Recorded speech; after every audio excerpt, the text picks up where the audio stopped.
Shalom alaikum, berjumpa lagi dengan saya pada perenungan hari ini, hari Minggu tanggal 23 Maret 2025. Saudara, di pagi yang cerah ini mari kita mengucap syukur dalam doa kepada Tuhan Allah kita yang selalu memberkati kita. Dan juga jangan lupa berilah senyuman dan sapaan kepada sesama kita. Kita awali perenungan pagi hari ini dengan tanda kemenangan kita. Dalam nama Bapa dan Putra dan Roh Kudus, amin. Bertobat dengan mengubah gaya hidup dan terus menerus. Bacaan liturgi hari ini diambil dari bacaan pertama kitab Keluaran 3 ayat 1 sampai dengan 8a, dilanjutkan dengan ayat 13 sampai dengan 15, dan bacaan kedua 1 Korintus 10 ayat 1 sampai dengan 6, dilanjutkan ayat 10 sampai dengan 12, dan Injil Lukas 13 ayat 1 sampai dengan 9. Saudara-saudaraku yang terkasih di dalam kasih Kristus, tertulis di dalam Injil hari ini, kata Yesus, "Tidak, kataku kepadamu, tetapi jikalau kamu tidak bertobat, kamu semua akan binasa atas cara demikian." Lukas 13 ayat 3. Saudara, minggu hari ini melalui Injil yang kita baca dan renungkan, saudara, Yesus menyampaikan tentang dosa dan akibat dari dosa, saudara, yaitu penderitaan, bahkan binasa, saudara. Setiap manusia pasti pernah berbuat dosa, baik sengaja maupun tidak sengaja. Tidak ada satupun manusia di dunia yang tidak pernah berbuat dosa. Rasul Paulus menyatakan dalam suratnya kepada jemaat di Roma, karena semua orang telah berbuat dosa dan telah kehilangan kemuliaan Allah. Roma 3 ayat 23. Saudaraku, dengan perumpamaan pohon ara, saudara, di dalam Injil hari ini, kita akan melihat realita di dalam kehidupan sekitar kita, saudara, di mana ada yang berpikir bahwa musibah atau malapetaka yang dialami manusia adalah akibat dosa-dosa manusia. Malapetaka dianggap sebagai siksaan dari Tuhan karena dosa-dosa dan kesalahan kita. Demikian juga pikiran orang-orang Yahudi di zaman Yesus dalam menanggapi dua musibah yang disampaikan orang banyak kepadanya. Yang satu karena kejahatan manusia, yaitu orang-orang Galilea yang dibantai Pilatus, dan yang satu karena kecelakaan, yaitu ke-8 orang yang telah meninggal karena ditimpa menara Siloam. Mereka bercerita kepada Yesus dengan nada mencela orang-orang yang telah menjadi korban itu. Mereka berpikir bahwa orang-orang yang mendapat malapetaka itu sudah menerima siksaannya karena dosa-dosa mereka. Betulkah anggapan orang demikian? Nah, saudara, kita pun sering, saudara, kita sering berpikir melihat penderitaan orang-orang ataupun segala akibatnya itu karena kesalahan atau dosa-dosa mereka. Yesus membantah pikiran atau tuduhan mereka bahwa orang-orang itu mengalami keadaan yang demikian karena dosa mereka lebih banyak daripada mereka yang luput dari dua kejadian naas tersebut. Ingat, saudara, Yesus membantah itu, saudara. Yesus tidak setuju. Yesus berkata bahwa kedua bencana itu bukanlah semata-mata sebagai hukuman atas dosa-dosa mereka, tetapi terutama sebagai peringatan kepada siapa saja bahwa hidup manusia itu nisbi sekali, sangat nisbi sekali. Hidup manusia itu tidak pasti, saudara. Hidup manusia itu tidak abadi. Maka manusia harus mempergunakan waktu sebaik-baiknya. Hidup manusia memang tidak pasti. Hidup manusia itu nisbi. Siapa bisa memberi kepastian tentang hidup kita ini, saudara?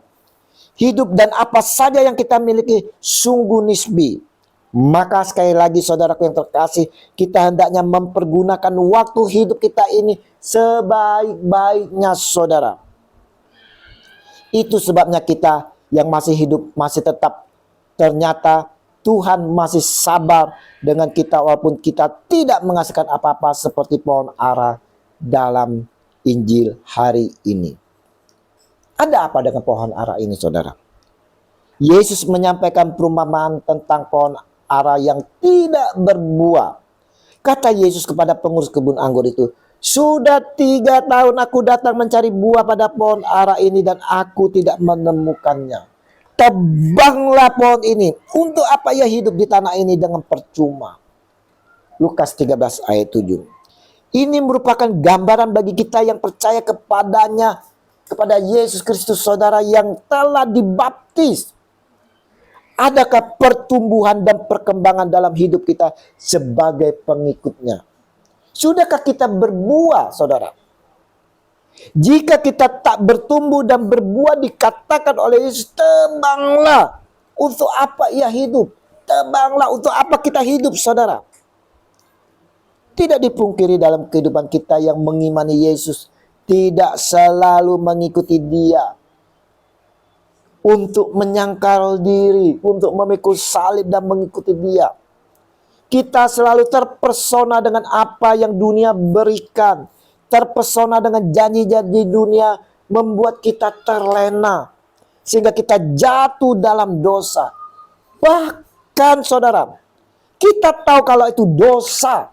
Tapi karena mengasihkan, kita terbuai, kita pun menyangkal Yesus. Kita menjauh dari Tuhan Yesus. Dan kita tak mau memikul salib kita menjauh dari penderitaan. Kita ikuti dunia yang menyenangkan. Tidak mengikuti Yesus, bahkan kita menjauhi Yesus, saudara. Maka saudaraku, Yesus memperingatkan kita sekalian di minggu Paskah ketiga ini dengan keras. Jikalau kamu tidak bertobat, kamu semua akan binasa atas cara demikian. Lukas 13 ayat 3.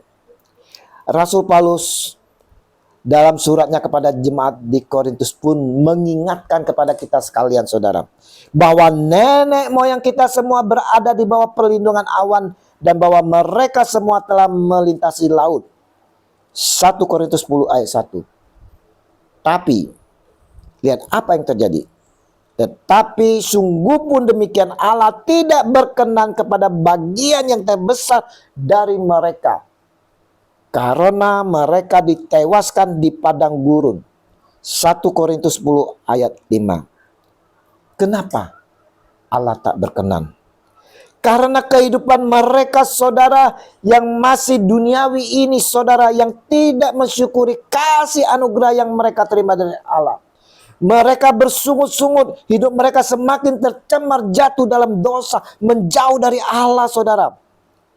Diingatkan pula oleh Rasul bahwa semuanya ini telah terjadi sebagai contoh bagi kita untuk memperingatkan kita, supaya jangan kita menginginkan hal-hal yang jahat seperti yang telah mereka perbuat. 1 Korintus 10 ayat 6. Kita lihat, saudara, akhir dari Injil hari ini. Jawab pengurus kebun anggur itu, Tuhan, biarkanlah dia tumbuh tahun ini lagi. Aku akan mencangkul tanah sekelilingnya dan memberi pupuk kepadanya. Mungkin tahun depan ia berbuah. Jika tidak, tebanglah dia. Lukas 13 ayat 8 sampai 9. Apa maksudnya ini, saudara? Artinya Tuhan memberi kesempatan untuk berbuah. Kesempatan ini artinya, saudara, dijalani dengan bertobat. Ingat saudara, kata bertobat yang dipergunakan di sini adalah present tense, yang berarti bukan dimaknai sebagai tindakan tunggal yang akan menyelamatkan manusia dari dosanya, saudara, melainkan terus-menerus sebagai gaya hidup untuk bertobat dari hari ke hari, setiap saat melakukan pertobatan. Karena itu yang terpenting bagi kita orang Kristen, saudara, adalah memanfaatkan waktu sebaik mungkin untuk terus menginstruksi diri, bertobat dari dosa-dosa kita dan menghasilkan buah hidup yang menjadi berkat bagi banyak orang, sebelum semuanya menjadi terlambat ketika Tuhan datang kedua kalinya. Saudaraku yang terkasih, Regi minggu hari ini, saudara, mau menyampaikan dan mengingatkan kepada kita sekalian bahwa yang pertama, saudara, setiap manusia pasti pernah berbuat dosa, baik sengaja maupun tidak sengaja. Yang kedua, untuk itulah saudara Yesus turun ke dunia untuk menebus dosa manusia. Dan yang ketiga, kita diingatkan pada masa prapaskah, masa puasa dan pantang ini. Kita semua saudara diingatkan untuk dapat merefleksi diri. Bagaimana kehidupan rohani kita saat ini? Sudah bertumbuhkah? Berbuahkah? Dan yang selanjutnya saudara, kita mengikuti dia Yesus Tuhan harus dengan taat setia untuk menyangkal diri, memikul salib dan mengikuti dia.